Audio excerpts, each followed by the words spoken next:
ദൃശ്യം 3 സിനിമ ഉണ്ടാകുമെന്ന് അറിയാതെ ജിത്തു ജോസഫ് പറഞ്ഞിരിക്കുകയാണ്. ബിഗ് ബോസിലെ മത്സരാർത്ഥികളോട് സംസാരിച്ചുകൊണ്ടിരിക്കുന്നതിൻ്റെ ഇടയിൽ സിജോ ജിത്തുവിൻ്റെ അടുത്തൊരു ചോദ്യം ചോദിച്ചു. സാർ, ഓൾറെഡി ജിത്തു സാർ ഇവിടെ ഉണ്ട്, അതുപോലെ തന്നെ ആന്റണി സാറുണ്ട്, ലാലേട്ടൻ ബിഗ് ബോസിൻ്റെ ഇവിടെ ഉണ്ട്.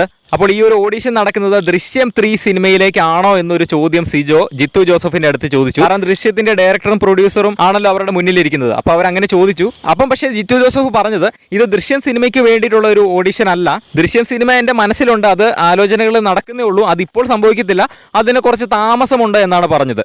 പക്ഷെ താമസമുണ്ടെങ്കിലും ദൃശ്യം 3 സിനിമ നടക്കുമെന്നുള്ള കാര്യത്തിൽ ഏകദേശം ഒരു കൺഫർമേഷൻ ജിത്തു ജോസഫ് അറിയാതെ പറഞ്ഞിരിക്കുകയാണ്. കാരണം ഇതിന് മുൻപൊക്കെ ജിത്തു ജോസഫിനോട് ഏതെങ്കിലുമൊക്കെ ഇന്റർവ്യൂ ചോദിച്ചു കഴിഞ്ഞാൽ അതിന്റെ സാധ്യതകൾ കുറവാണ്, ക്ലൈമാക്സ് മാത്രം ജിത്തുവിന്റെ മനസ്സിലുണ്ട്, പക്ഷെ അത് നടക്കുമോ ഇല്ലയോ എന്നുള്ള കാര്യത്തിൽ യാതൊരുവിധ ഉറപ്പുമില്ല എന്നാണ് എല്ലായിടത്തും പറഞ്ഞത്.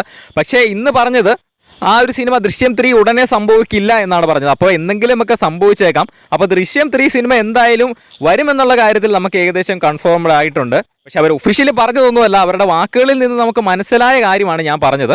എന്തായാലും നമുക്ക് കണ്ടു തന്നെ അറിയാം, അത് ഉടനെ ഒന്നും സംഭവിക്കില്ല, എന്തെങ്കിലുമൊക്കെ സംഭവിക്കുമായിരിക്കും. നമുക്ക് എന്തായാലും കണ്ടു തന്നെ അറിയാം. ബിഗ് ബോസിന്റെ കൂടുതൽ ലൈവ് അപ്ഡേറ്റ്സിനായിട്ട് ചാനൽ സബ്സ്ക്രൈബ് ചെയ്യുക.